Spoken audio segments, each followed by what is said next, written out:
the 405, the 5, the 110, the 91. I want to tell you why Californians say that. I don't know if any of you have been to California. What was the highway I came down from Morgantown? 79. 79. There's a lot of highways like that. There is no highway like the 405.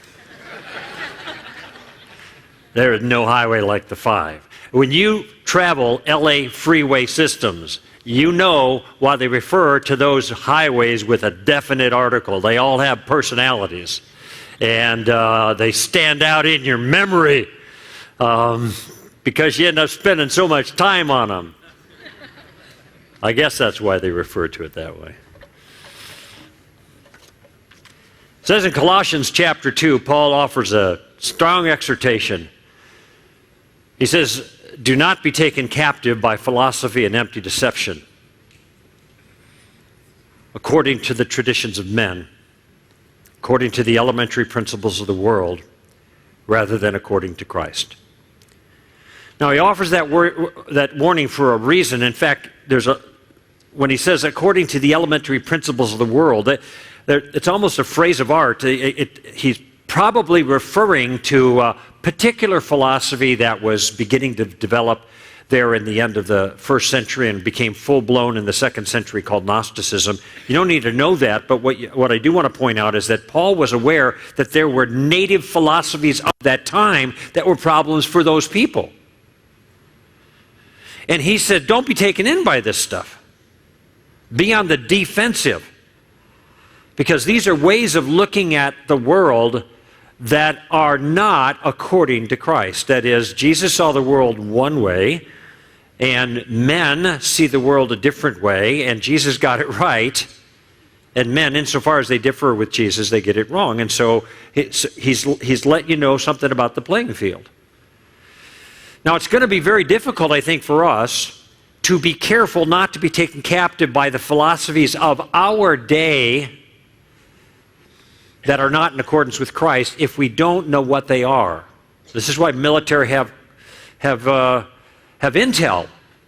You know, they have guys that go out and get intel. They figure out the lay of the land, and because they don't want to be caught by surprise, they don't want to be ambushed, they don't want to be blindsided, they want to be ready. So what we're going to do tonight, very different from last night. Last night, if you weren't here last night, how many weren't here last night? Wow. The talk is available online, right? That talk, where? On your website? It will be.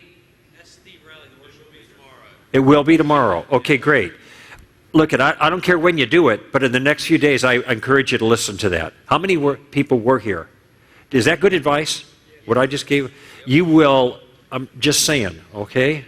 Sorry, it's me talking. I'm not trying to draw attention to myself, but I'm just saying, listen to it, because it's going to give you some tools that will really help you maneuver in conversations, okay? So that was kind of a new maneuvering thing. This is a conversation here about understanding an idea that you're going to have to maneuver about in conversation with people. I don't want you to be taken in by this thing. That's why I want to give you some understanding of it. But Paul has something else to say in 2 Corinthians chapter 10, verses 3 through 5. He says, we are casting down speculations. We are tearing down. What's a speculation? Like a theory? We are tearing down speculative theories and every lofty thing. That's his words. Every highfalutin, fancy, schmancy idea raised up against the knowledge of God. So there's a lot of fancy, schmancy ideas out there that people are real impressed with that are raised up against the knowledge of God. Paul says in the Colossians passage, be careful you don't get taken in by those things, be on the defensive. In the 2 Corinthians passage, he's saying, be on the offensive. Be able to show those ideas to be the foolish things that they actually are. So this is what I would like to do today with an idea that is very prevalent. Now, the next thing I'm about to say is going to probably surprise you because you wouldn't expect a guy like me to say this. But the fact is, there are lots of ways to prove that Christianity is false. I mean, when you think about it, our story starts in the beginning God, right? If there is no God, no story. So if you can demonstrate that God doesn't exist, you see that we're out of business, right? Or what about the soul? I'm going to be talking, I talked about it a little bit this morning in the Hell Talk. I'll be talking about it tomorrow night on campus. And if there's no soul, which a lot of people think, we're just meat all the way down, well then life after death is pretty much, taken care of there. There is no life after. You don't have to worry about heaven, no hell. So if there's no heaven or no hell, we're kind of out of business. That's another way to prove Christianity is false. There's a strategy that could be pursued. You could argue that if you're followers of Jesus, but Jesus never existed, Christianity's up in smoke, because Christianity isn't just a bunch of teachings by a guy named Jesus. Christianity is the guy named Jesus. And you take Jesus out of it, you don't have Christianity anymore. Okay? So these are ways in principle that one could go after Christianity. Now, I don't think any of those are going to work. I don't think those kind of efforts go through. But I just want you to see that in principle, those are ways to try to falsify, cut us off at the knees, so to speak. Now, what I want to talk about tonight is another way that people have attempted to show that Christianity can't be true. And sometimes it's not so much that this is their argument or their effort against it. It's rather a point of view that seems to have permeated a lot of stuff that ends up having the consequence of making Jesus irrelevant. And to kind of give you an idea of how this fits together, let me tell you something that happened to me. This was many years ago now. And I was at a chiropractor's office because I had back problems. Now, you might have noticed me getting up slowly. I still got back problems, so a chiropractor didn't help me much. I should call her a chiropractor anyway, not a crack. Anyway,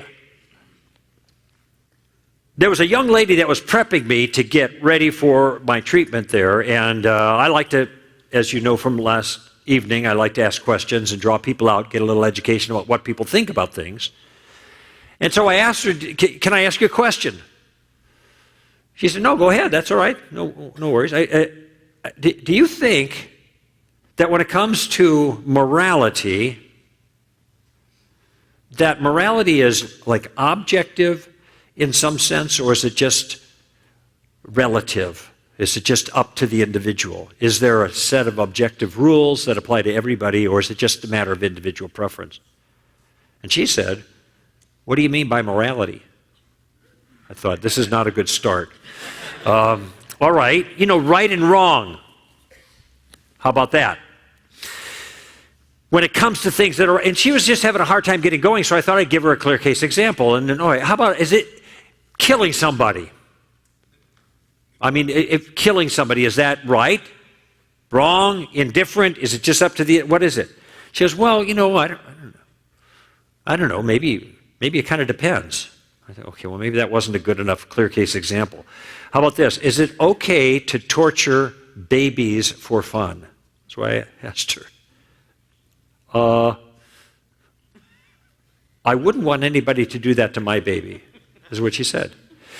Now, think about the answer to the question, or the question I asked and then the answer. I asked her about an action and whether the action itself was wrong, and she responded by saying what she liked or didn't like. And I told her, I wasn't really asking what you liked and don't like. I might not like a lot of things that aren't necessarily wrong just because I don't like them. I said, what I want to know is that any time, under any circumstance, in any culture, could it possibly be morally justifiable, acceptable to torture a baby just for the pleasure it brought you? Long pause.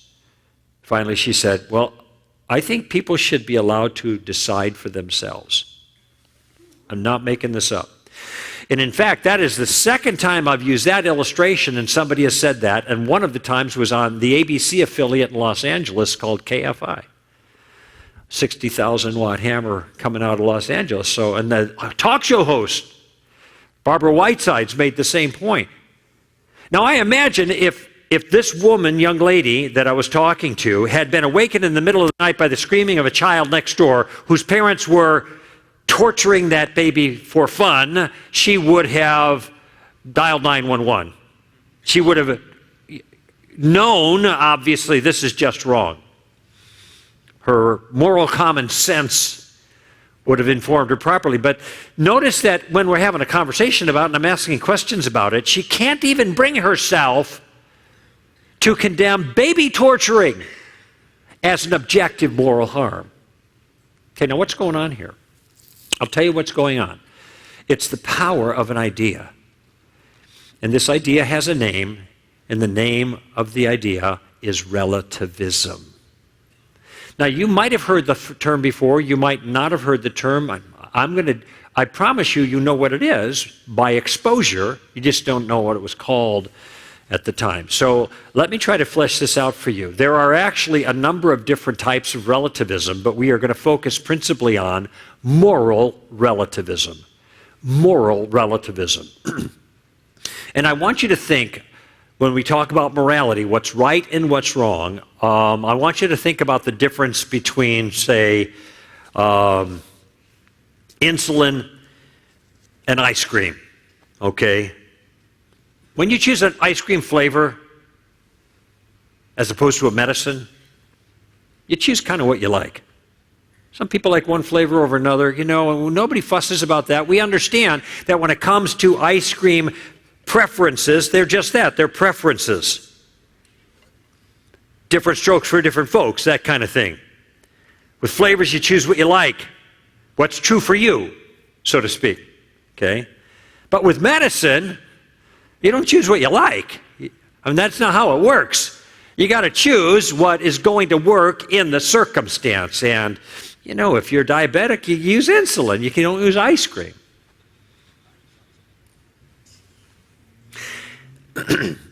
In other words, you choose what's true, period, not what's true for you.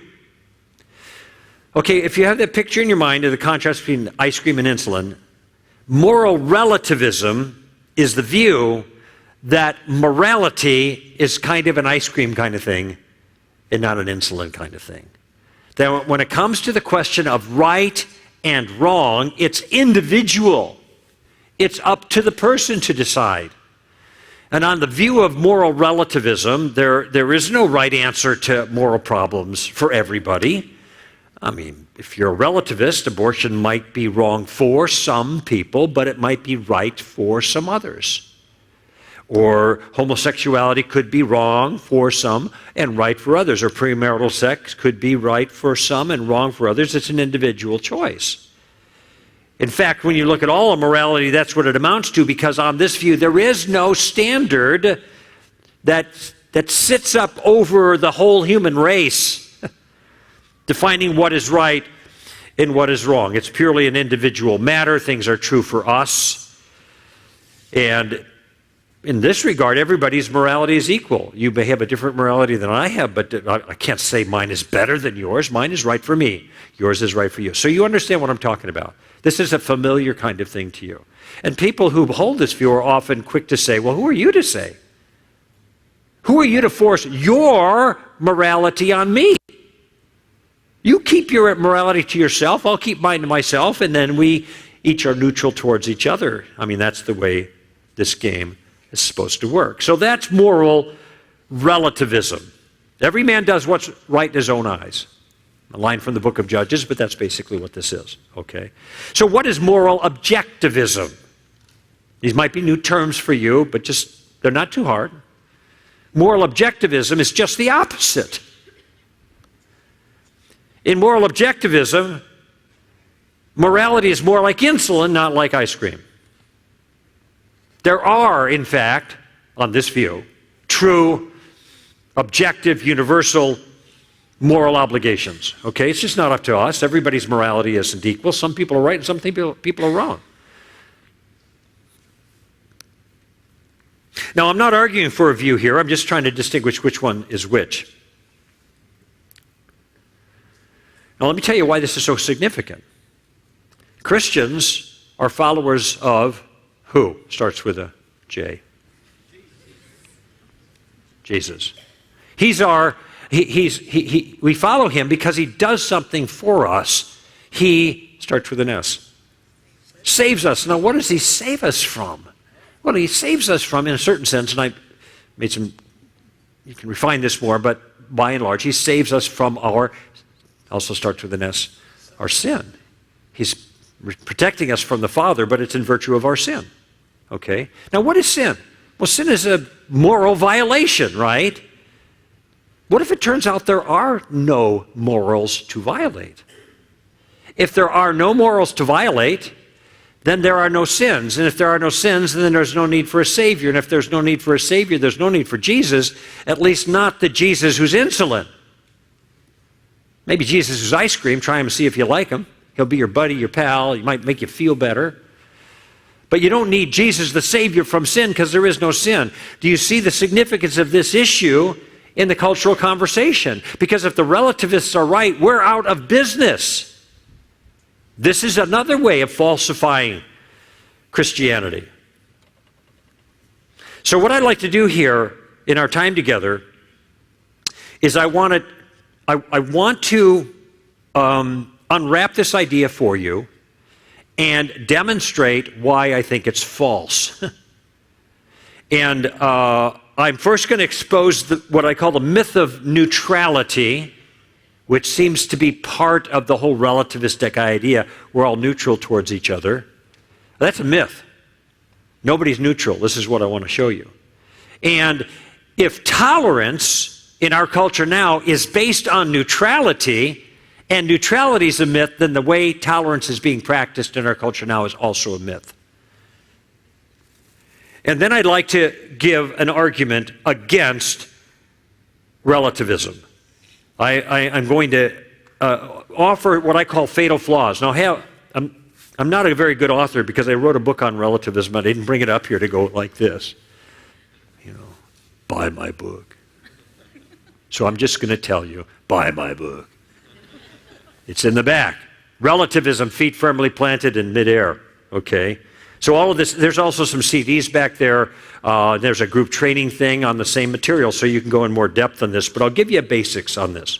I'm going to give you relativism's fatal flaws. Now, I have 7 in the book, but I'm just going to give you probably 3 of them. That's all you need. Actually, you only need one. You realize you only need one fatal flaw, right? Like, if one kind of kills it, it's pretty much dead. Well, I got 7, but I'm only going to give you about 3 just to help you see how this whole works. So here's what I want to do first. Like I said, I want to talk about what I call the myth of moral neutrality. This idea that we are going to be neutral towards everybody's moral view, that's part of relativism. There's a myth. So I'm going to read you something here that's written by Faye Waddleton, who's a former president of Planned Parenthood. Now, you probably suspect, and accurately, that I probably disagree with her on a lot of things, but I'm not reading this to disparage her in any way, to make fun of her. I think she's written a piece on relativism that is really powerful.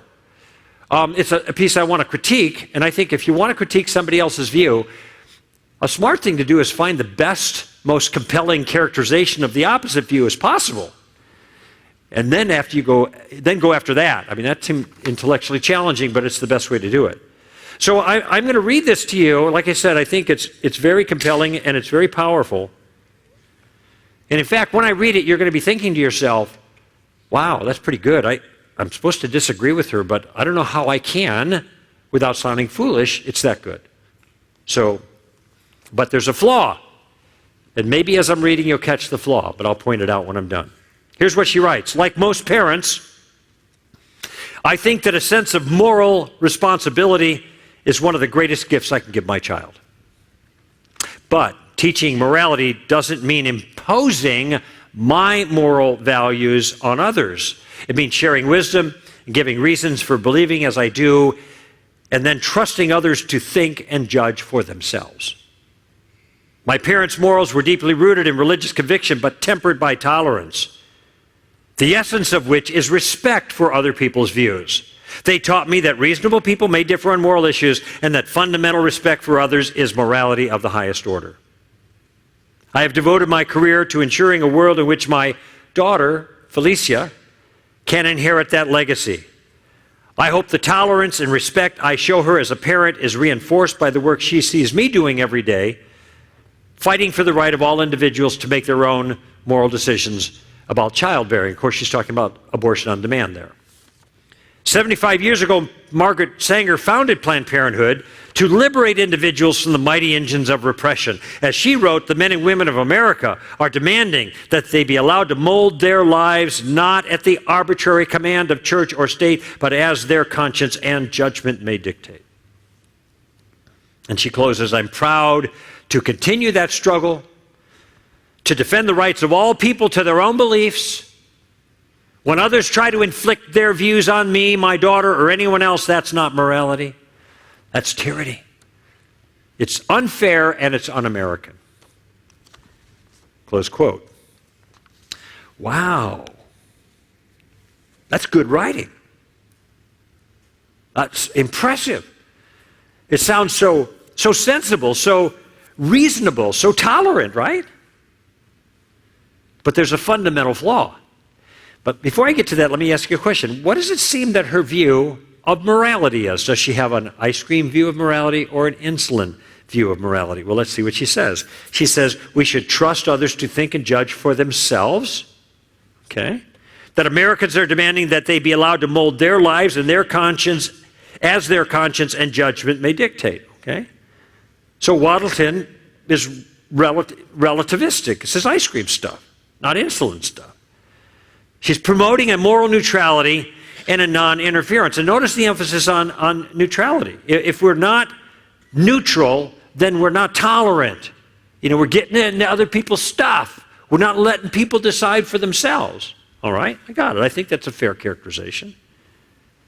Okay, what's the flaw? Faye Waddleton is not neutral. She talks neutrality, but she doesn't promote neutrality here. Let me ask you a question. Do you think she has the same neutral, non-interfering respect for views that differ from hers, even on abortion? Well, let's see what she says. She wants to continue to struggle to defend the rights of all people to their own beliefs, but then she has this to say of those whose beliefs on morality are different from hers. They're unfair, they're un-American, and they're tyrannous. Do you realize those are all moral labels? Those are moral judgments, every one of them. For example, do you think Faye Waddleton shows the same kind of neutral respect for a person following her conscience, to use her words, by blocking an abortion clinic? Oh, she doesn't want that. She thinks that's wrong. Now, I'm not arguing about the issue proper here. I'm not talking about abortion. This is just an example. She may have her reasons for objecting to these things, okay? You might even agree with her reasons. That's not my point. My point is simply, Faye Waddleton is not neutral. Indeed, it's worse than that, because she is happy to impose her own moral views on you. How do I know that? Because she said it. Wait a minute, where'd she say that? She said, I have devoted my career to ensuring a world in which my daughter Felicia can inherit that legacy. What legacy? Her point of view. And what does she do in her career to guarantee that? She's a lobbyist. She's in Washington, D.C., trying to prevail upon lawmakers to pass laws that reflect her point of view, so that we are obliged to obey them even if we don't agree with them. In other words, it's as if she was saying, I have devoted my career to ensuring a world in which my point of view is enforced. And in fact, when Congress did pass a law that made it a federal offense to block an abortion clinic, which she was very happy with, I was listening on the radio, and Pamela Moraldo, who followed her as the director of Planned Parenthood, said this regarding this legislation. She said, quote, this law goes to show that no one can force their viewpoint on someone else. Close quote. Well, you're laughing because all laws force a viewpoint. That's the point of a law, right? It's a threat Do this or else. Now, I'm not complaining about that. She wants to be a lobbyist. That's great. You know, that's the way it works in our system. You know, everybody gets a voice, everybody gets a vote. Some people get two, you know, but basically, that's the way it works. My concern is she talks neutrality, but she's not neutral. This kind of neutrality is a myth. And I hope that you kind of get this in your mind. You see that, oh, neutrality is a myth. Because what might happen for you is then in the next couple days and weeks when you're involved out in the public square, you're listening to news reports, listening to interviews, people on talk radio, wherever it is, happens to be, chatting with your friends about these kinds of things. These are people who act like you're supposed to be neutral, and they are passing judgments with every single breath, and they do not realize it. Nobody's neutral. You open your mouth and you surrender your neutrality. You weigh in any way morally, and you're not neutral anymore. Even if you say to somebody, you're supposed to be neutral. What's that supposed to be business? That's not neutral. There's no neutrality. This kind of neutrality is a myth. My brother Dave raised his kids in Hawaii and Maui, and at that time, this was about 25 years ago, they had a program in the public schools that they actually called values clarification. I don't know if they still promote the program proper, but they certainly have these ideas in play more than ever. Values clarification was the idea that each person clarifies for themselves their own values. And so his kids were given a moral problem to address. That moral problem in this particular case was the circumstance of an elderly man whose wife was dying, or she was ailing and she was terrible pain, so he took her life in kind of a mercy-killing situation. And the question was, kids, do you think this man should be prosecuted for murder? You get to decide. You can clarify your own values. Now, my brother found out about this. He was really angry. For obvious reasons, it seems to me. For one, here you're given really difficult moral challenges to kids who don't have the tools to even talk about this properly. And what this does is, when you come up with these really challenging things, when you don't have the tools to deal with them, it creates moral ambiguity in people's minds, and it creates moral skepticism. And then you think, well, everything is morally ambiguous, and ultimately it's just kind of up to us, which was the other point. Clarify your values. My brother came in and talked to the teacher. And the teacher said, wait a minute, we're not forcing our views on the kids. We didn't tell them what to answer. We didn't say it was right or wrong. We told them to decide for themselves. How are you complaining? So the teacher thought that he was on morally neutral ground, right? And here's what my brother said. He said, you take my children and give them these challenging moral issues, and then you tell them that there are no rights and wrongs, there are no guidelines that determine these things. It's simply up to them. That's not neutral. That's a very particular point of view about how morality works, and it's called moral relativism. I'll tell you a story that philosopher Christina Hoff Sommers tells, which to me just really shows the foolishness of this approach. And she wrote about a teacher in Newton, Massachusetts, who had gone to these value clarification seminars and was teaching it to her students. And lo and behold, the students got together and decided that according to their value system, it was okay to cheat. So they announced this to the teacher. Now she's in a tough spot. Now what is she going to do? Because after all, the students were listening. Got to tip your hat to them for that. Well, here's how she responded. She told the children that since it was her class, well, you know it's coming now, because you use this one, right? Since it was her class, and because she valued honesty, then they were not free to cheat. Now, in other people's classes, they could cheat. That's what she told them. Now, think about the response that she gave in light of her teaching. Is it a good reason for the students not to cheat because the teacher thinks cheating is wrong? No, not a values clarification, relativistic sense. No, that's a good reason for the teacher not to cheat. It's not a good reason for anybody else not to cheat. So she's got a direct contradiction right there. But it's kind of worse than that, because she is also doing an argumentum ad baculum, they call it in philosophy, or as Mao put it, as in Mao Zedong, persuasion from the barrel of a gun. You do it my way, or I'm going to flunk you, that kind of thing. So this is not a good ending here. Might makes right is kind of what gets communicated in that response. Now, this gives you an idea of how the shaky ground that moral relativism is actually on. Now, I want to tell you another story, because it's another illustration of how the relativism and tolerance are all supposed to work together, but it doesn't work. It doesn't work in actual practice. Okay, but this has to do with a religious issue. So relativism with regards to morality is called moral relativism. Okay, if you put relativism and attach it to the question of religion, it's called religious pluralism, where moral relativism is the idea that all morality is equally valid and right. It's a matter of individual preference. Religious pluralism is also a type of relativism, but it says that all religions are equally true. All religions are equally true. So I actually got invited to do a TV show on this issue with a concern in Toronto, Canada. It's a nationally broadcast television program called Test of Faith. And the setup is they bring in some religious weirdo and they put him in the hot seat.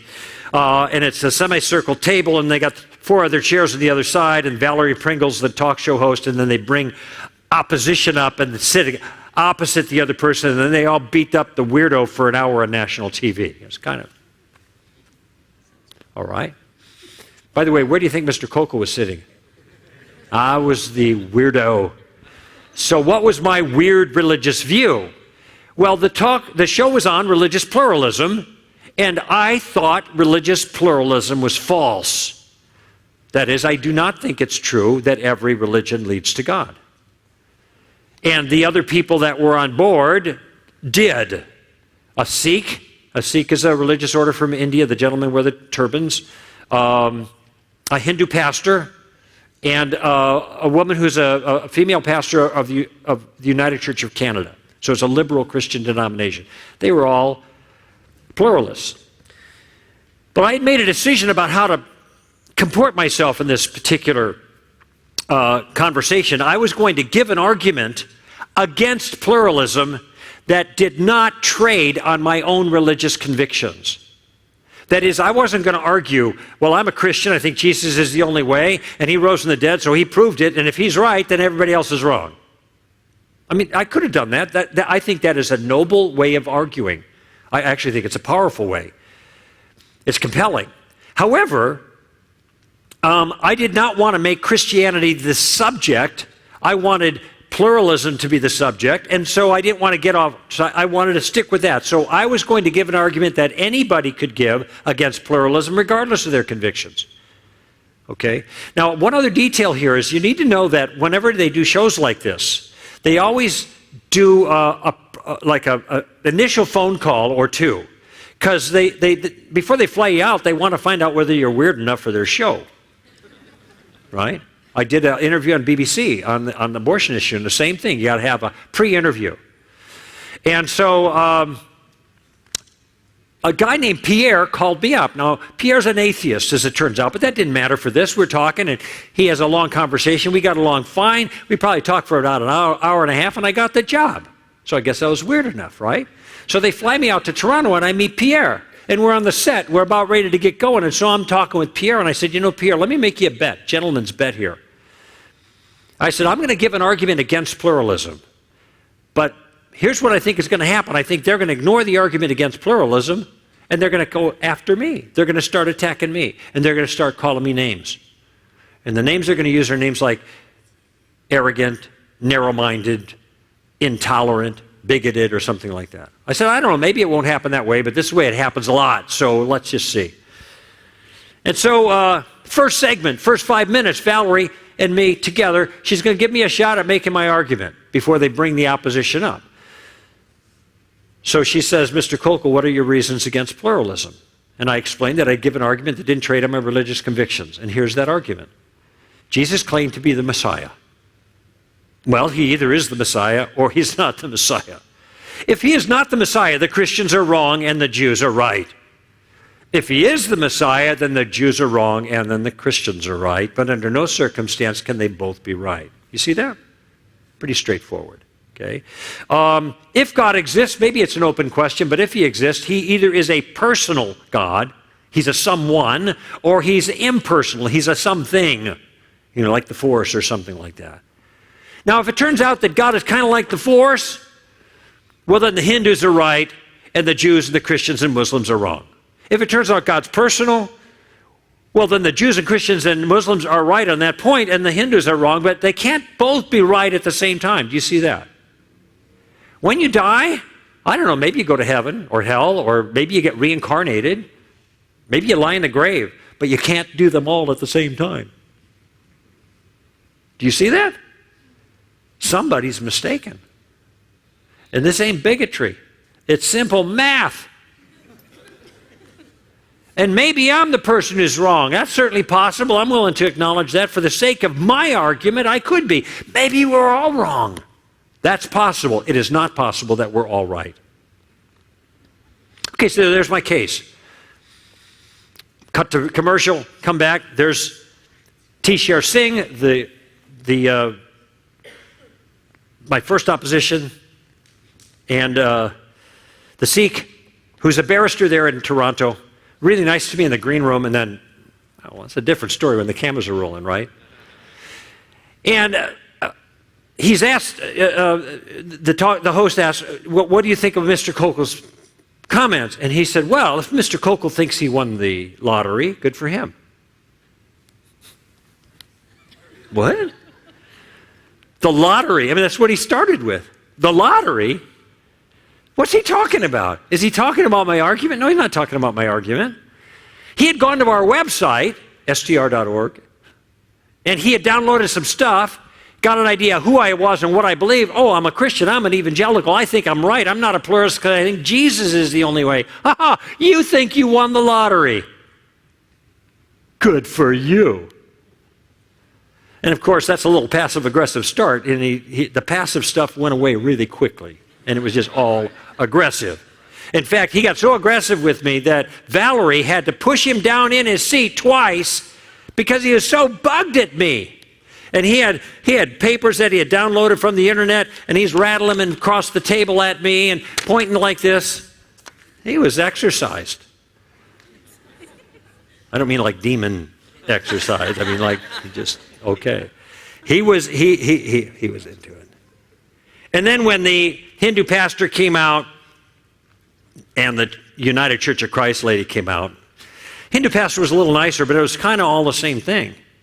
They're laying into me. And then certain words start creeping into the conversation.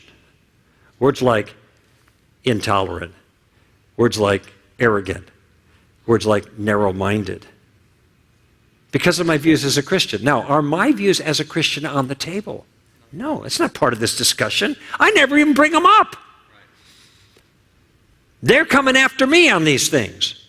Oh, some people think they have the corner on the truth. That's what the gal said, the lady said. I never said I had the corner on the truth. She's objecting because I think I'm right. Why is she there on TV?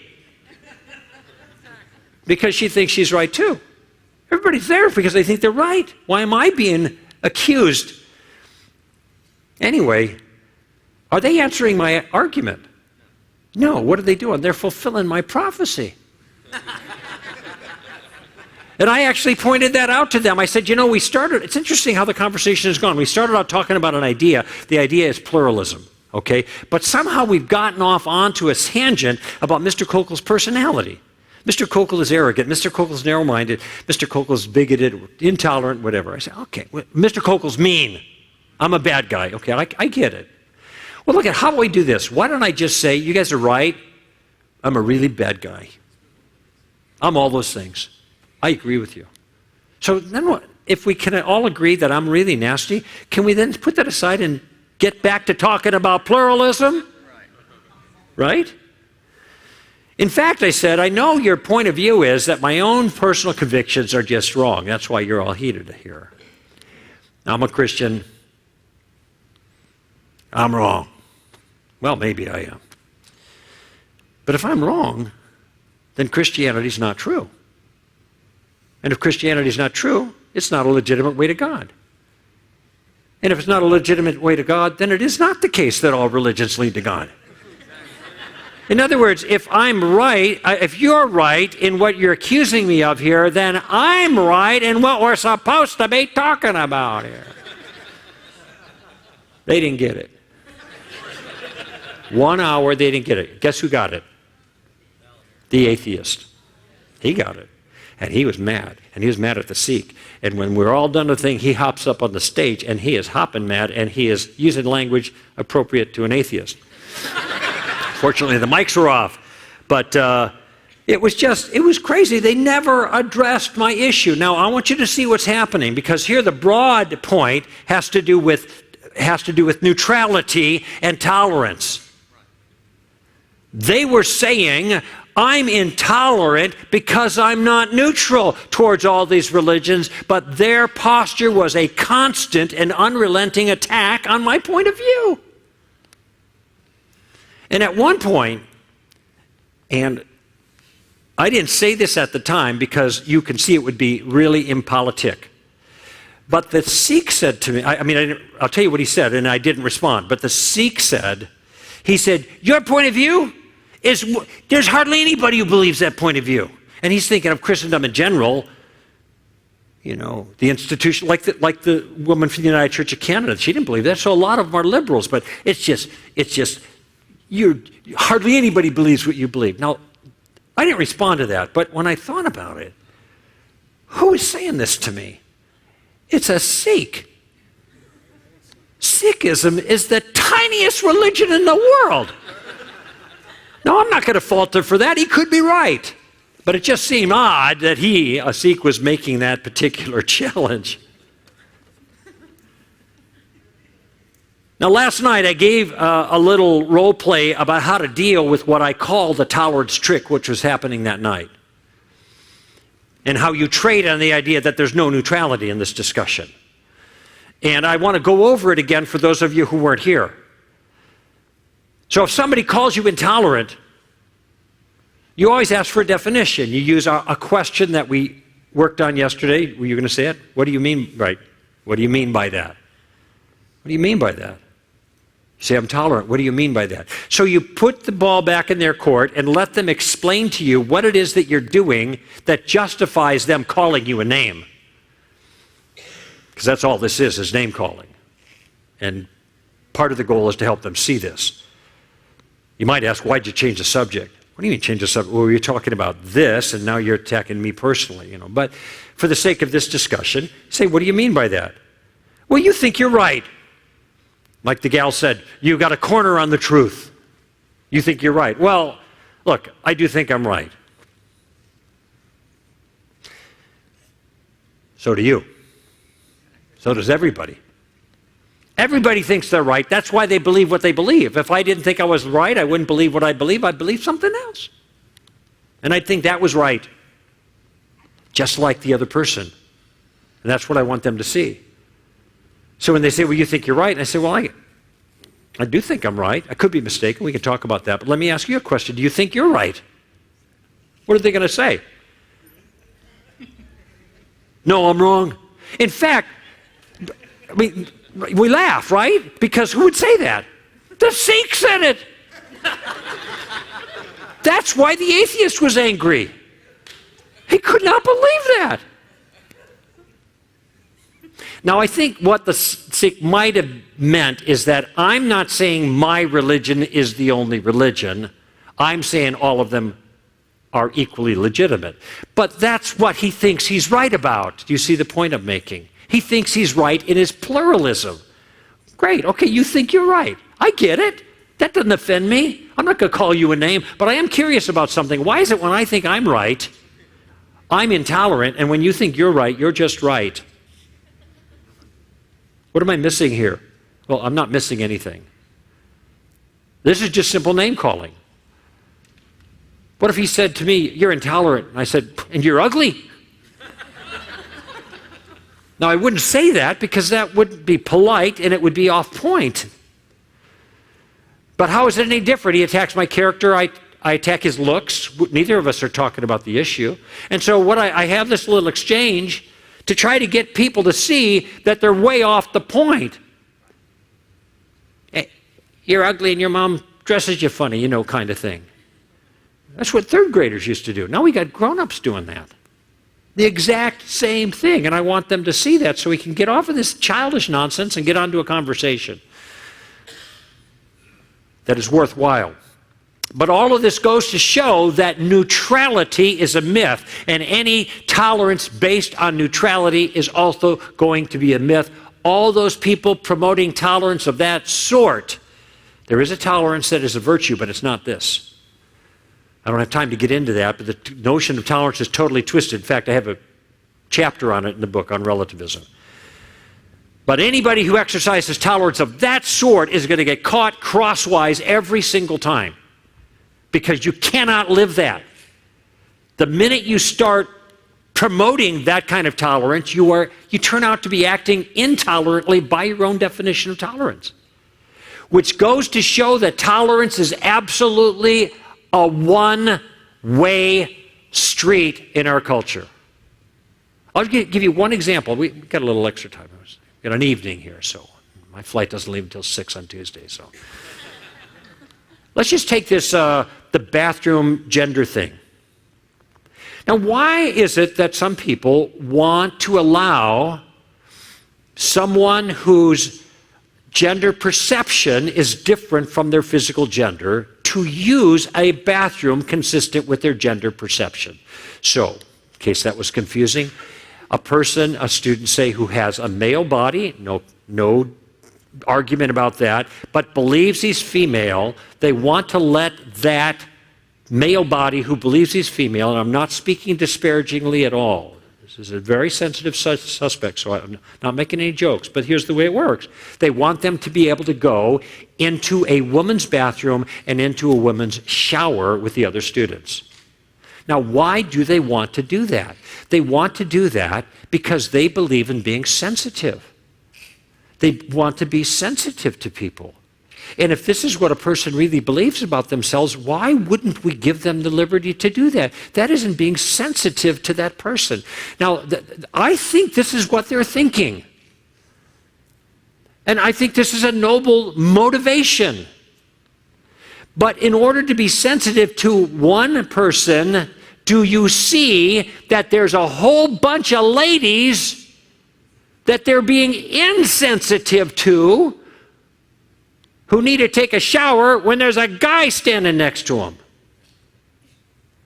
What about those ladies? Does sensitivity count toward it? It does not count. And in fact, if you act as if it did, wait a minute, what about this? Bigot! You're nodding your head because you know this is what happens. Bigot. I'm a bigot because I don't want my daughter to shower with a guy? She's 11 years old. There's something wrong with me? Tolerance is a one-way street. Tolerance is a one-way street in our culture, this kind of tolerance. And so, we need to be able to see that and be in a position to say, hold on just a minute, I have a couple questions for you. Not to be belligerent, not to be nasty. But for one, not to be taken in by this nonsense. Do not be taken captive by philosophy and empty deception. And then also to take this idea and tear it down, show it for the foolishness that it is. Now, I chose a very contentious example to show you how up to date this whole situation is. This is real stuff that we're fighting.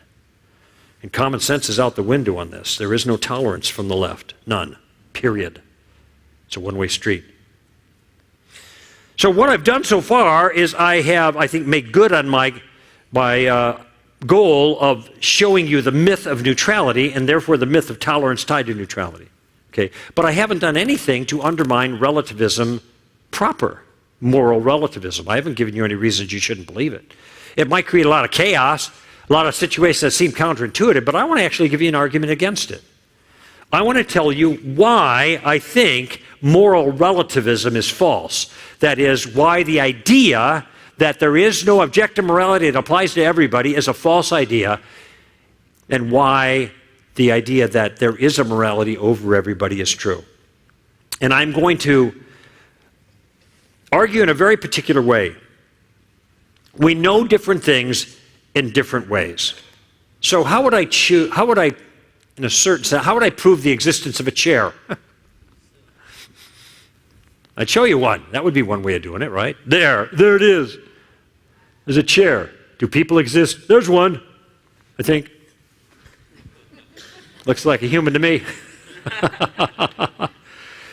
Okay, so we point at things. That's the one way of. Now that's obvious with physical things, but how do you demonstrate the existence of something that is not physical?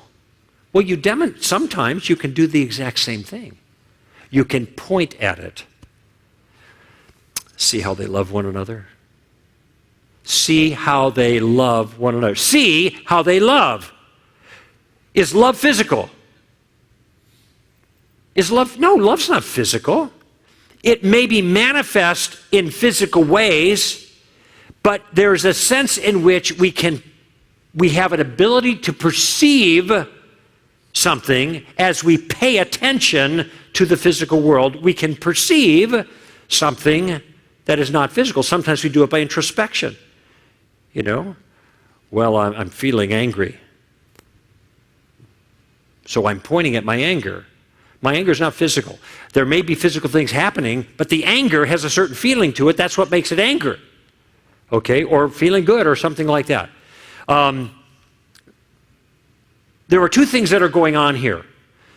One thing is kind of a direct access to certain things. The reason we know our own thoughts is because we have direct access to it. They're not mediated. What am I thinking now? And John says, here's what you're thinking. Oh, God, I'm glad you told me what I was thinking. Now what am I thinking? No, I have direct access to it. I'm the only one who has direct access, humanly speaking, to my own thoughts. So we have direct access to something. And sometimes we know by what philosophers call an intuition. Now, when I say intuition, I mean something very particular. I don't mean female intuition. Ladies, I believe in that. But it's not what I'm talking about. I'm not talking about anything that you learned, like if you are a carpenter for a long time, then you kind of get a sixth sense about how things go together. You learn that. I'm talking about something that you never learned, but it's kind of built in. It's an insight. It's an ability to see something. And the thing that we see, we point at with words. So let me give you an example. I'll say a couple of things, and I want a response. So all men are mortal. Socrates is a man, therefore what? Socrates is mortal. How'd you know that? Every audience that I asked, they get it. You guys are a little more timid than most, but I know what you're thinking. Socrates is mortal. How'd you know that? Well, you could just see it. Now, what if you said to somebody, all men are mortal, Socrates is a man, therefore, and they went, I don't have the faintest idea. You said, no, don't you get it? Socrates is mortal. Well, I don't see that. What are you going to do with that person? Well, let me give you an argument. That is the argument. It's just straight up. It's like, you know what you do if somebody didn't get it? You say, okay, let me go over it again. All men are mortal. You got that? Yeah. Socrates is a man. Therefore, I don't know. So you're going to think, well, there's something missing, right? And you'd be right. Because we all, as human beings, our minds are structured in certain ways, such a way that healthy minds can see these kinds of relationships. We see them. That's the word we use. It's a kind of an inner sight, all right? Now, what I just described is a rational intuition. It's an ability to see a certain kind of relationship and come to conclusions based on rationality, okay? I think there are ethical intuitions as well. I also think there are moral intuitions. I made a reference earlier to moral common sense. There's the Bible calls it the law written on our hearts. And it's written there, and we have a faculty to access it, and that faculty is called conscience. Now, so by and large, people have this. How do I know they have it? How do I know that they have access to these moral things written on their hearts? Because they talk about them. And they use words to point at them.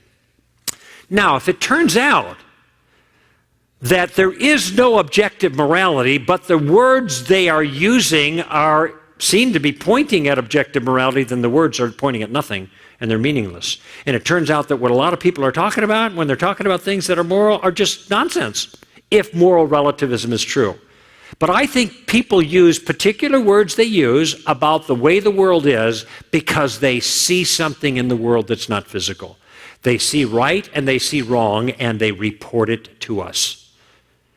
And they do that as a function of their moral intuitions because a human being's made in the image of God. I mean, I think that's the explanation for it, but that's the grounding. Even if you don't think about getting theological, this just seems to be ordinary common stuff. And I think moral relativism is false because objective moral principles exist, and we can see them after a fashion, and our words point to them. And even people who deny objective morality do that. And so there's a certain sense here that people don't believe what they say they believe. Now, if that's all kind of mystical, I'm going to cash this out in concrete terms. And I'm going to give you some examples of how we, everybody, all human beings, evidence their moral intuitions, which bears testimony to objective morality, which makes relativistic morality false. Okay? So here's the first flaw, and I'm going to introduce the flaw by telling you about something I did, one of the most dramatic things in my own life. In 1982, I spent 7 months living in Thailand, working in a Cambodian refugee camp. My job was to feed 18,250 Cambodian refugees that had survived the Cambodian Holocaust from 1975 to 1979.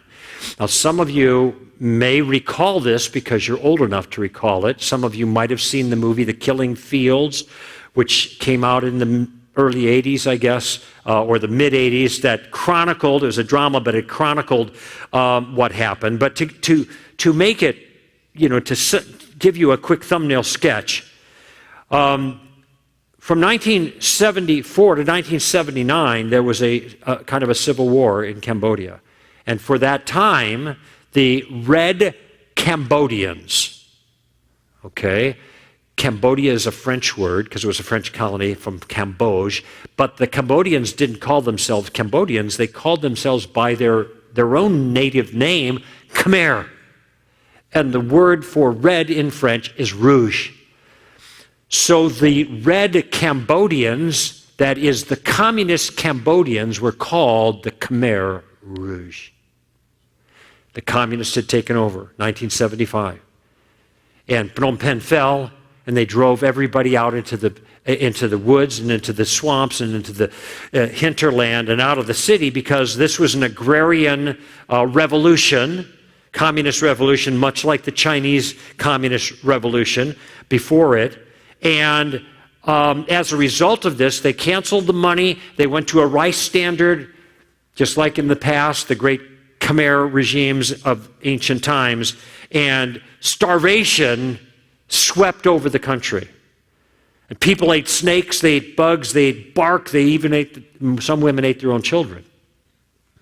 And I'm working with these people, I know, because they tell me. Executions were routine. People were tied to trees.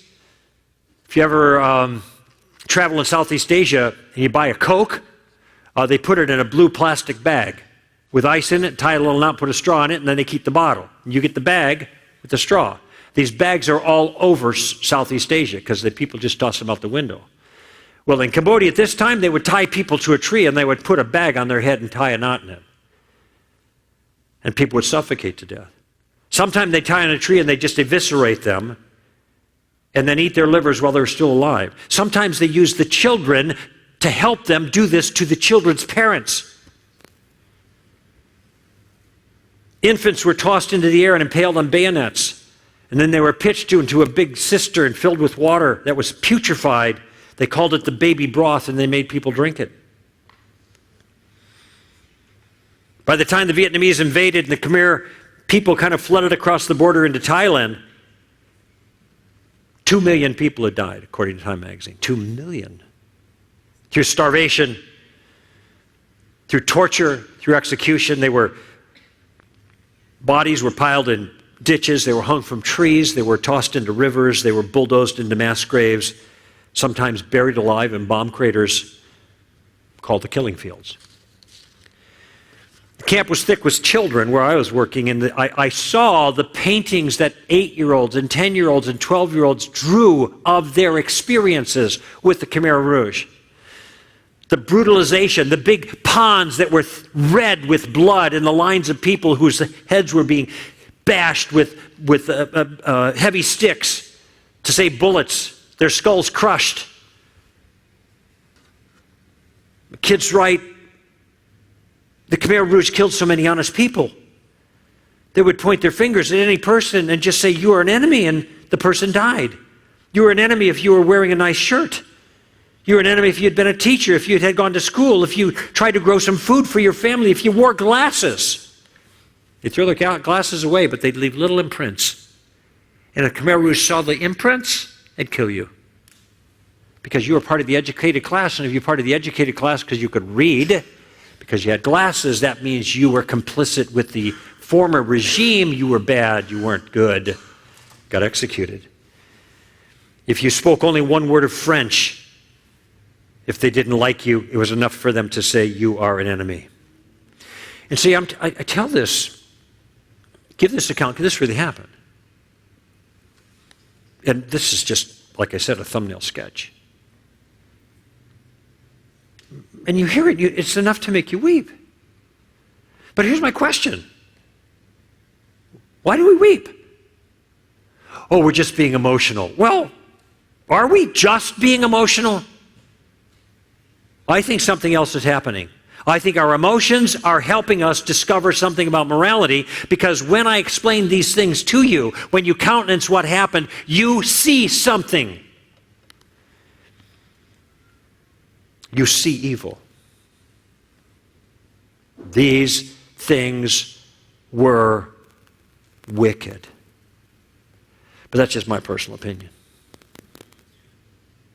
Khmer Rouge, they like doing this kind of thing, so it was good for them, and it's only evil for me. You see how ridiculous that kind of statement sounds in light of this? But that's what you have to say if you're a relativist. But people don't say that as a relativist, only when they're garden turf. But when it gets right down to it, they see this and they realize deep in their heart that is evil. And it's not just the Khmer Rouge, it's all kinds of evil all over the world. It's the number one complaint against theism of any kind. How could God exist if there's so much, listen to what they say, evil in the world? They see it. And it's in the world. They're not talking about their own personal opinions like, man, I don't really care for that kind of thing, but other people like, torture, turn some people on. That's their thing. Who am I to judge? That isn't the way they talk. Once in a while, at the university, in a lecture hall, but not in real life. Those same students walking out, all of a sudden, hey, you shouldn't do that. Why is there so much evil in the world? Do you realize that if relativism is true, there is no evil in the world? There are things that happen that you may not like, but why should anybody care what you like? There's no morality. There's no obligation to care what you like. Stuff it.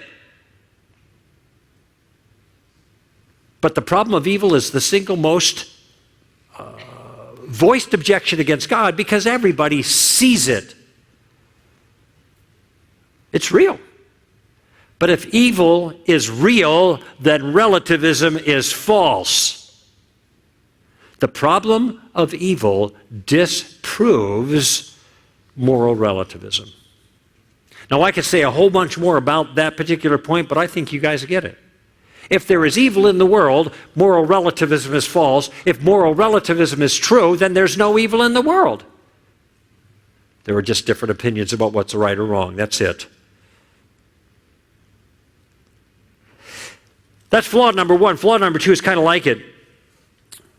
There's a kinship with all of these, actually. Relativists cannot accuse other people of doing something wrong. You think about it.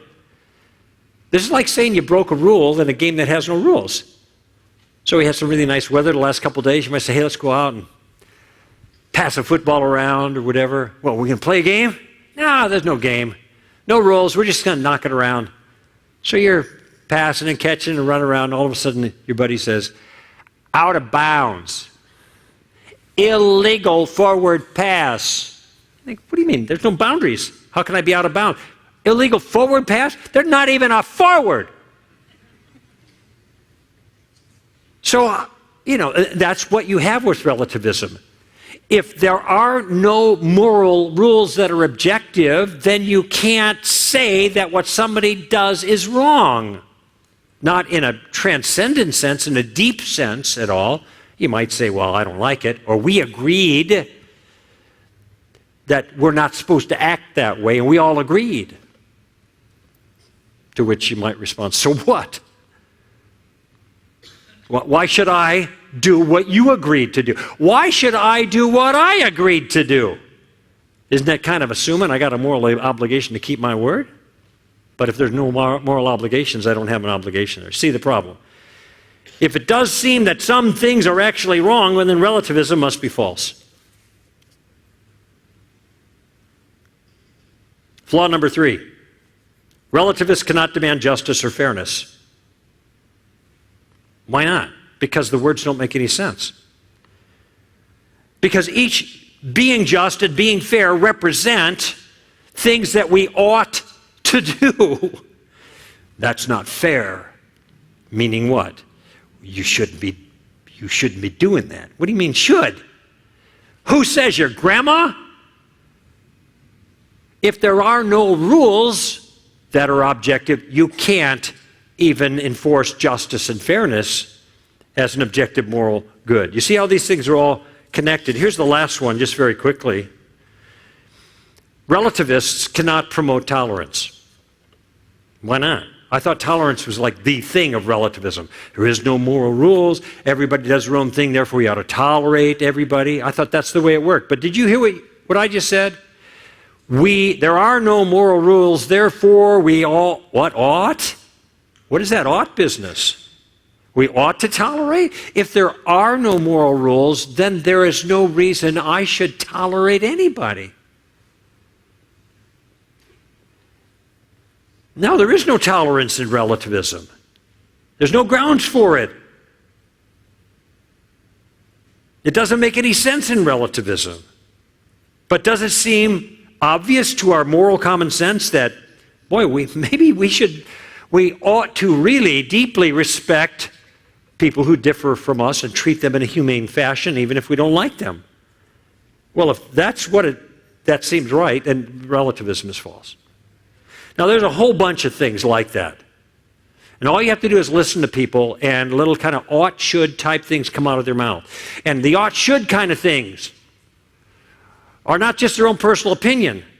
That's where they might say that in philosophy class, but that isn't what they mean when they're talking to you. So you're talking to a person about relativism, and you're in line at the bank, and then somebody cuts in front line. And they go, what do? They say, wait a minute. Hey, you shouldn't do that. Get out of there. And then they don't say, and by the way, I'm a moral relativist. Just talking about my own personal morality has nothing to do with you, so just ignore me. No, they actually think people did something wrong. My point is, people say this kind of thing, they can't live this way. Nobody does, because no one's really a relativist. And that is the secret, I think, to showing the flaws of relativism. No one really is a relativist. And in unguarded moments, they are going to reveal their genuine convictions in the way they usually react to something.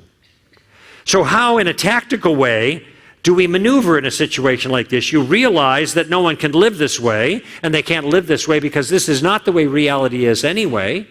Everybody is deeply committed to objective morality because objective morality exists. They talk about it all the time. They point to it all the time. And when they point to it, you point to them pointing to it. So when somebody says, you shouldn't force your morality on me, you ask this question: why not? What are they going to say? It's wrong? Because saying it's wrong is a version of them forcing their morality on you, right? Don't push your morality on me. Why? Don't you believe in morality? Yeah, I do, but I believe in my morality, not yours. Well, then how do you know what's moral? I think every person should decide for himself. Well, that's what I'm doing. I'm deciding you're immoral. What's the problem? I mean, live and let live. That may be your values. It doesn't have to be mine. And to show you how this works out in a conversation, back to that chiropractor's office, there's a physical therapist in there. His name is Gil. I have this whole account in the book, but for some reason I used a different name. But his real name is Gil. Nice guy. We worked together a number of sessions, got to talk about spiritual things. And he was very easygoing and, oh, that's cool, good for you, and all that kind of stuff. But then we started talking about the issue of homosexuality. He brought it up. I didn't. He asked my opinion. Well, then this bothered him. And he says, you know, you Christians are nice people for the most part, but before long you start judging. Now, he just made a big mistake. He didn't realize it, though. So I'm going to kind of draw him in a little bit more, you know, like a kitty, kitty, kitty, kitty, kitty, you know, like the big hammer. Kitty, kitty. Okay, so I said, Gil, what's wrong with that? And he says, it's wrong to judge. Okay, see, now some of you seeing that, right? See the problem. So I said, well, Gil, I wanted him to kind of say it. That's why I kind of drew him out. Okay, great. I said, Gil, if it's wrong to judge, then why are you judging me right now? Kind of had a little wounded look on my face. What are you? He never heard anything like that before, and he drops back a little bit, and he's scratching his head, you know, and he's regrouping. He's trying to think, what just happened? Well, no, that won't work. Well, I guess I was judging. I guess it's okay to judge. That's what he said. But, so he's trying to get out of this situation he got himself, but it's wrong to push your morality on other people. So now he's thinking, I reworked it a little bit. I've improved my situation. Had he improved his situation? No, because I had another question for him. He said, you can't push your morality on other people. I said, Gil, is that your morality? That you shouldn't push morality on other people. Is that your moral point of view? And blithely, he says, yes, it is. It's like he didn't realize he's about to go over again. Because then I asked him, if that's your morality, then why are you, what? Pushing your morality on me right now. Oh, yeah. And he made a couple of false starts. He can't get going for obvious reasons. Now you see, he's doing the very thing he's telling me not to do. I call this a suicide, right? Maneuver, tactic. And finally, he gets all very frustrated. He said, well, now you got me. No, he says, it's not fair, is what he said. So what do you mean it's not fair? He said, well, I can't find a way to say it in which it sounds right. He thought I was playing a word trick on him. I said, it's not a word trick, Gil. You are doing the very thing you're telling me I shouldn't be doing, that's all. And I've had these conversations with people, and sometimes I've had people say, well, now you got me all confused. I said, no, you were confused when you started. I'm just telling you that right now. But there's an example about a very simple way of using the tactic I talked about last night for those of you who are here, and I hope the rest of you will listen to that, and I use a question. Now, actually, I didn't get into, this is the third use of Columbo tactic, where I'm using a question to make a point. I see the difficulty, and so I'm going to maneuver with my questions to kind of catch him in a good way, in an appropriate way, so he can see that he's not thinking right about this kind of thing. Okay? So that helps you to see how you might help other people to see that they're not really a moral relativist. Now, let me cash this out for you, because this, I'm going to end with this, and then we'll have some Q&A. I want to cash this out in something very, very practical. About 8 years ago, or maybe 9 years ago now, I lose track of time, I lectured at Berkeley. And I lectured on a Friday night and a Saturday night. And it was on campus. And it was, Berkeley. I'm Cal. It's like, whoa, that's crazy. I'm going there. Oh, my God. Okay, let's do it. And I gave this lecture. Now, this lecture hall was absolutely chock full. They had overflow rooms they were streaming the things to. And it turned out to be a fabulous time for me. I had a great, great time with these people. And a lot of pushback and conversation. But I want to tell you how I ended the lecture. Because I was talking about relativism. And I was showing how relativism failed. But you see, if relativism fails, if relativism is false, then some form of moral objectivism must be true. You see how that works? It's either this or that. That means there are moral rules that apply to everybody, and maybe we got to work out what those happen to be. That's another project, but they're there. But there's something else we know about it. And I'm thinking about this. The thing that we know that they're there, and we also know we don't keep them. And so what I said to the audience is I said, there's something I know. I said the discovery of the failure of relativism and the success of moral objectivism has explanatory power. That is, it helps us to understand something else about our lives. I said, there's something I know about every person in this room, this lecture hall, that you know about yourself, but other people don't know about it, but I know it. You try to keep it from other people, but I got you. What is that? I said, every one of you has a bad self-image. How do I know that? Because everybody does. This is the human condition. This is the existential human condition. We look down inside of our hearts and we see something in there that we do not like. It's dark, it's ugly, it's broken. We try to convince ourselves it's not there. I'm okay, you're okay. Well, I'm okay and you're so-so, but I'm okay in any event. No, we don't believe that. That's why we keep trying to tell ourselves otherwise. Because we see something down in there that's broken, and the thing that's broken is moral. There's something evil down there. We try to keep it from other people. We can't keep it from ourselves. And we have a feeling, I told the audience, about our own moral brokenness. When we reflect on it, when we experience it, we have a feeling, and the feeling of our moral brokenness has a name in English. So I asked the audience, what is the word that we use to describe our own feelings of moral brokenness? What do you think they said? You tell me. What is the word that we use in English to describe our own feelings of moral brokenness? Shame, that's not the ordinary word for our culture, but you're close. There it is, guilt. In fact, I heard it all over the auditorium. Guilt, guilt, guilt, guilt. You're right, we feel guilty. We do. And I said, why do we feel guilty? Well, I don't know, maybe culture causes guilt. Maybe we could talk about that.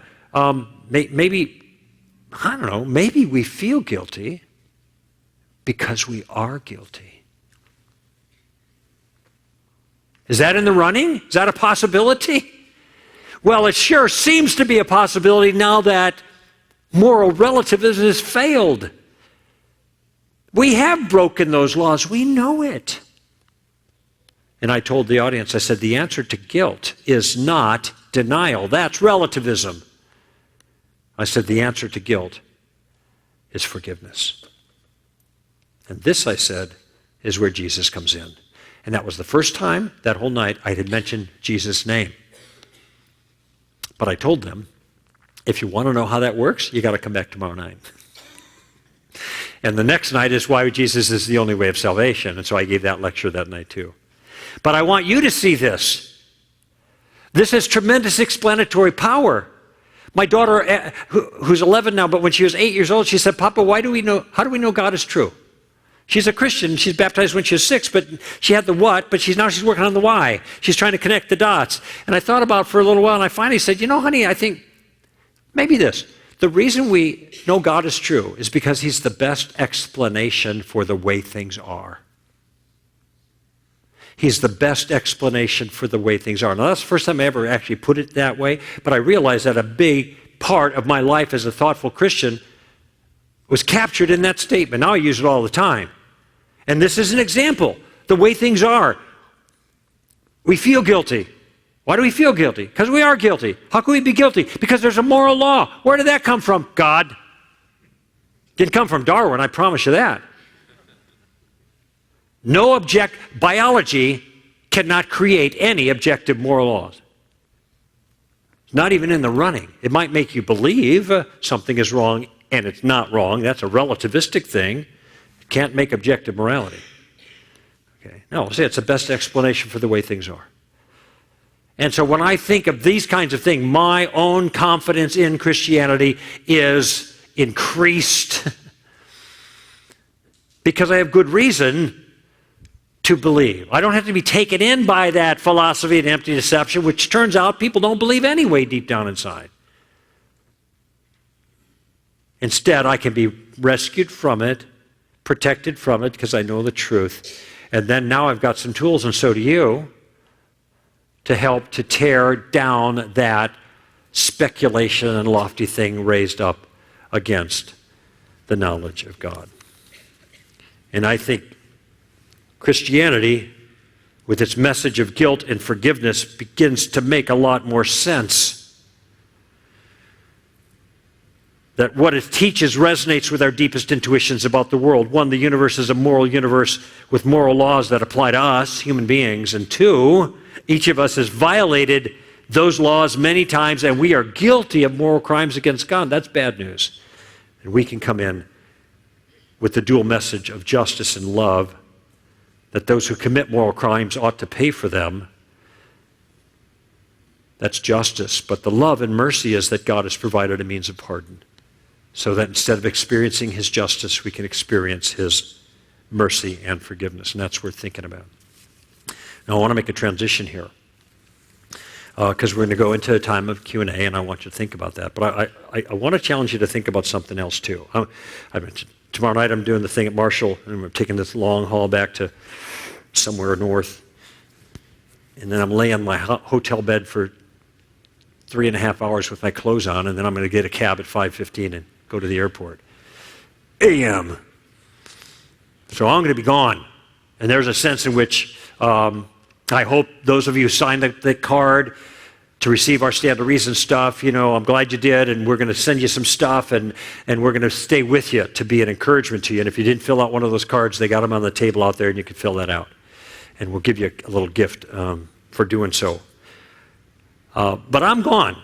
That's arm's length, that's distance, that's SDR.org, that's kind of stuff.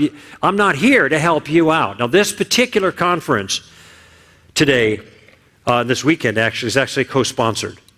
It's co-sponsored by this church, Gateway Christian Church, and also Ratio Christi. And John May's name has been mentioned a couple of times because John May's the guy. He runs Ratio Christi. He's the one who started the chapter here. He's working on the campus. John, you're here somewhere, aren't you? Where is John? Oh, tell John to get himself back in here just for a second. I just want you to eyeball this guy. Where's John? Just wave your hand. Okay, there's John. Let's give John a hand, because John's worked really hard for this conference. Thank you. Okay, you can go ahead and sit down, John, but I want to introduce you to John because John's the boots on the ground guy here in this community. He's the guy who's given his life to being available to you, to help you as an ambassador for Christ in apologetics, and to be on campus with a group of people. And tomorrow I'm going to be there at noon, and I'm going to meet with their group. With their cadre, so to speak, with their volunteers and with the people that are associated with them, because living as a Christian in that environment is tough. And we send our kids in there and they get eaten alive, and we need people like John Mays and others who understand how this works. He's got a master's degree in Christian apologetics from Biola University. John's a missionary. Okay, a missionary is a guy who gets help from the local churches and Christians and goes out and does really important work. I mean, since I'm a missionary too, and I was when I lived in Thailand. And one thing that I appreciated is I had people that were taking care of me when I was in Thailand, so I didn't have to worry about that, and I can get down to business with the things I had to do there. Well, John's in the same situation here. And if you've enjoyed what we've done the last couple of days here, I want you to think about partnering with John. All right? Now, John's like 50% funded. He works for a 501c3, kind of like a church. You know, you give, do the work, you get a receipt back, you take it off your taxes. But the work can't be done without workers. And the workers cannot work without partners that help them to do that. Now, I'm not going to ask you for money, okay? Because you don't know John. You don't really understand all that stuff. But what I do want to ask you to do is to get to know John, so that you can think about maybe partnering with him in some way financially to help him continue to do for this church and also for that campus what he's been doing for the last 3 years. So here's how you can do that. You have, I think, in your materials a card that has a little envelope inside with a piece of information. Anybody have this? It was turned into, I mean, when you got your packet, it should be in your packet. Okay, I'm going to this is kind of like a fundraising thing, but I'm not going to use it for that right now, because I'm not going to ask you for any money. Like I said, you don't even know John. I want you to get to know him so you can decide whether you want to help him be his partner or not. But you can use this for that purpose. And if you don't have one of these, and it says RC for Ratio Christi, and then there's one of these. If you don't have one, raise your hand, and John's going to give you one. Okay, one over here. Okay, here's what I'd like you, there's one right there too. Here's what I'd like you to do. I'd like you to just fill out your name and your phone number and your email address. It's just a way of him getting in touch with you, okay? And here's what this means. When you just put your name on there, what you're saying is, John, just contact me, and I want to talk to you about what you do. And I want to talk to you with the idea that I might want to help you out financially as a partner. If we don't have partners, we can't do this kind of thing. If I don't have partners, I can't do what I do. We got a lot of partners that stand to reason. Okay, we're a big operation over 23 years now, but we started small. We started just like John. We did the work, we gave first, and then we asked to receive. Help us out, and God prospered that over the years. So all I'm asking is you take a moment, fill this card out, put your name on, your email address, and your phone number, and John will contact you in the next week or so. And then you guys can have coffee. He'll lay out his plan, his vision, what Ratio Christi does, and there are Ratio Christi campuses, chapters all over the country. They're like sprouting up everywhere, which is fantastic. The more the merrier in this regard. We need the help. Our students need the help. And he'll tell you what his own vision is. He'll tell you the game plan that they have for this campus and all they're doing, and just bring you up to speed. And then you can make your own decision about partnering with him. But I strongly encourage you to consider that. Take a moment, fill this out. Like I said, if you don't have a copy, you can see John later. You can fill it out, and then you can talk to him. Turn it into the table in the back where the books are. You can give it to John. You can give it to me. Just get it to someone here so that we can get it to John. All right? And I thank you for that, because he's my brother in Christ, and he's my comrade in arms. Right? We're in the fight together. We need you guys. All right. This next half hour or so, something like that. Questions. What questions do you have that you'd like me to answer? Pertaining to this, or maybe something else that's come up in your mind? Who'd like to be first? There we go. The gentleman over here. We're coming over with a microphone, sir. Here's the mic. I run into this a lot at like the national... Just move the mic a little closer to your mouth, okay. Sir. I run into this a lot at like the National Federation of the Blind Convention and so forth. Okay. You will you go through many of the things that the questions and so forth, and they've got their mind made up.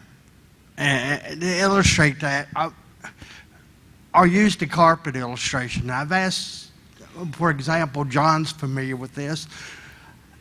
I've never seen that carpet. I go to this church, but I've never seen the carpet. I've been told what the color was. But what if I decide that it's chartreuse purple? Okay, and I'm going to You'd be wrong stick on to that one. Just right, letting you know. I'd be wrong in that. You're right. You are very correct. And you could go through all these proofs. You could go through the manufacturer. You could go to the person that installed it. I could take testimonies from different people. But if I've made up my mind, I don't know, out of rebellion or whatever, is that the point that you just wipe the dust off your feet? Well, you know, Jesus said that. It's a good question, and Jesus made that comment. That was in Matthew 10. He made that comment for a reason. Because some people are just like you described, sir, that they don't care about, don't confuse me with the facts kind of thing. They've made up their mind, and that's it. I think when Frank Turek was here a year or two ago, he,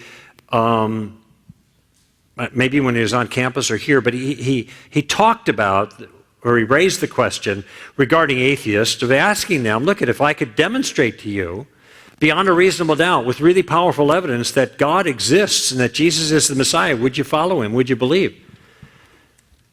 And a lot of atheists just simply say no, which shows that their problem is not, in a sense, rational. There's something else going on. And I wrote a book called Tactics. This is what we talked about last night. We had tactics books out there, but in I think the last, or the second to last chapter, I talk about the reasons that people reject something sound like Christianity. Sometimes they reject it for rational reasons. Sometimes they reject it for emotional reasons. Sometimes they reject it for prejudicial reasons. They got their blinders on. And sometimes they're just plain old ornery. They're just bullheaded, right? And so what you've described, sir, is there's a lot of bullheaded people out there. And for them, they've made their minds up, and they're not going to change their minds. And, you know, Jesus encountered people like this. And I don't know if you ever noticed this. In John chapter 11 and 12. Now, John 11 is where Jesus raises Lazarus from the dead. Okay? That's pretty cool. A lot of people went, whoa. This is 1 week before the crucifixion. And lots of people believed that he was the Messiah because he raised Lazarus from the dead. But there was a whole bunch of people that got really mad that he did that. Because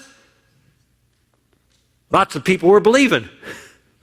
So the Jewish leadership were mad because Jesus raised Lazarus from the dead, and the people are now following him more than they were before. Now, you would think, what they would think, is that if he raised Lazarus from the dead, that means he's the guy he claims to be. But that isn't what they thought. There's Lazarus, dead, blasted. He came out of the grave. Now what are we going to do? Everybody's following him. This is the conversation they had. It's in chapter 12. So they plotted to kill Jesus, which they succeeded in doing about a week later. Guess who else they plotted to kill? What do you think? Who do you think? They plotted to kill Lazarus. That's in the text. That's what I call unbelievable unbelief. Oh man, he raised Lazarus. We got to kill him too? Why are you kill him? He's going to pop up again. Anyway, sometimes people are just bullheaded, and there's nothing you can do with them. And so what you do is you wipe off the dust off your feet as a testimony against them. And that doesn't mean you got to do something nasty and snarky and belligerent. Yes, all right, let it go. Fine. Move on. Don't worry about it. Let the dead bury the dead. Good question. Thank you. Yes. Is there a mic? What was that? Hi. You had mentioned a little bit ago about the bathroom bill that I think North Carolina was what you were alluding to. Georgia, I think, had it, and a couple other places. Okay. Right. It made me think of states that have tried to pass this religious freedom bill. Yes. West Virginia actually tried it this year. It failed in the legislature. But Indiana and some other states did this. Right. New Mexico. Okay. Indiana sticks out in my mind. Well, what they did is, I guess the people are trying to be protected from having to maybe do business. Correct. When it objects to their deeply held convictions. That's right. But just for the record, they didn't want to do business with certain events. It is not the case they didn't want to do business with certain people. Okay. They were fine doing business with gays. They just did not want to help promote or participate in a same-sex wedding. So that's the fact of the matter, but it's not construed that way. Okay, and I agree. What I see, and what I think maybe relates to what you talked about tonight with the relativism, is that once these states, if they do pass the bill, they'll pass, and then you have the same people who say, you should treat everyone equally, you should do business or do this or that. Yeah. They will come back and say, okay, now that you passed this bill, we're not coming to your state for this event. We're not going to hold our convention there. We're not going to hold our sports. Right. Yeah. Well, let me respond to that, because I think the circumstances are different. Because on the one hand, you're talking about a policy issue. That is, the government is passing a bill stating an official government policy, and I think the policy in the bill is defensible. I think it's a good policy to say we're going to provide some freedom here for people who don't think it's right to participate in these things. Hey, live and let live. There's somebody who can do the flowers and the cake and the whatever for your wedding, do the photography. Well, let these people alone. But they don't want that. Of course, okay. When it comes, though, to the people responding, if you pass the bill, we're not going to do business in your state, that's not a policy issue. That's a private concern voting with their pocketbook. So that's why I think it's in a different category. Now, here's what I would like to see happen. I would like to see the legislature and the governor of some state tell Disney and tell the NFL to go pound sand. You don't want to do business here? Go somewhere else. Move your whole park to another state. They're not going to do that. Pardon me for... But here's the best way to deal with a bully. You knock him down. Figuratively speaking here. Why don't we have the courage of our convictions? Why don't we just do what's right and what's good? And when some big bully, like all of these people, squawking, say, well, we're going to hurt you, go ahead. Now, that might cause some harm to some places. But I promise you, when more states start standing up for what they think is right, and I'm talking about states' rights, even though West Virginia, I learned yesterday, was actually part of the North. We are talking about sovereign states, though. And sovereign states ought to be able to do what they want. And if somebody doesn't want to spend their money in that state, fine, go somewhere else. But we're going to do what we believe is right. And we're going to protect basic fundamental freedoms, and that's what these laws are about. Instead of being bullied by Hollywood and bullied by the NFL and bullied by Disney, for goodness sake. Just let them go. Let the dead bury the dead. If more people were willing to do that, these people aren't going to have places to go. And they're just going to have to, what was that phrase? Live and let live? I don't know if it's going to happen. And I think the same thing has to be said to the federal government about this. Because the federal government is saying, if you don't play by our rules, we're not going to give you the money that you have coming to you. And that's what they did. They threatened, was it Georgia or North Carolina? We're not going to give you federal money for highways because you won't let a gender-confused individual go into the bathroom he wants to go into. So we're going to cut off our federal funds. Does this sound just a little bit heavy-handed? Was it Georgia, Mississippi? Okay. Tell the federal government to pound sand. So it's just, sooner or later, somebody's got to say to these bullies, whether there are some private concerns or whether it's the federal government, no. Just no. I'd like to see the state of Texas try it, because they got some chops, they got some cash, and they got guns. No, I'm just joking about the guns. I'm not talking about anything like that. You know what I'm saying? But they are, in other things, they're willing to say, no, we're going to do things a smart way, and we're going to do it our way. And I think there is an issue of state sovereignty that has just disappeared. It has just disappeared. States aren't sovereign anymore. And you read the Constitution, my girl's 11, she can read that part, and she can figure that part out, which says that these designated powers to the federal government are limited and every other power goes to the state. I mean, that's pretty straightforward. Anyway, we're now off on other issues, and I don't want to, get too far afield. So I do think there's a difference, though, between a policy and how you spend your money privately. And please don't anybody construe the comment about Texas inappropriately there. I like the make my day laws kind of thing. Texas and people can carry and they can protect themselves. That's all I'm talking about. That's all I'm talking about. Yes.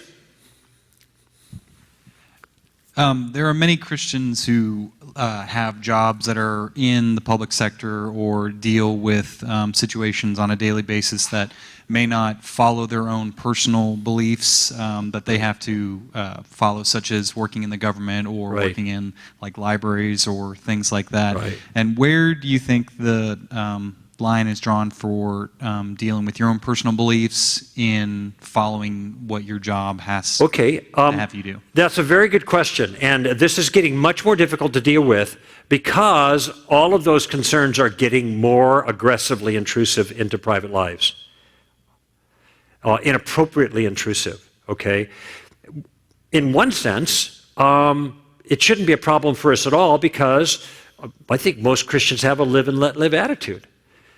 If guys want to live together or they want to set up housekeeping together and you make a will together or even get married together legally according to the law now and what the Supreme Court has decided and all that, I don't know why any of us got to get our nose out of joint. Live and let live. The problem becomes when we are put in a position where we have to affirm something that we don't affirm. That's where I think the biggest problem is.